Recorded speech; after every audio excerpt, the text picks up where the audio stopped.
So hey guys, what's up and welcome back to the video. My name is Karan Rajput and you're watching LB Picture. So let's get started. In this video I will show you how you remove pimple, dark spots and acne from your face in Photoshop. So let's get started.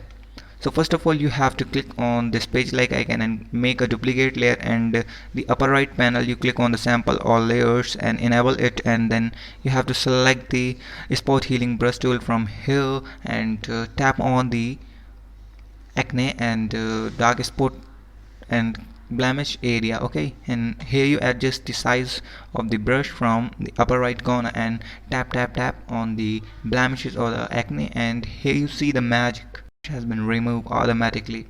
So on these type of videos in our channel, so please make sure you subscribe our channel and press the bell icon for the latest video updates.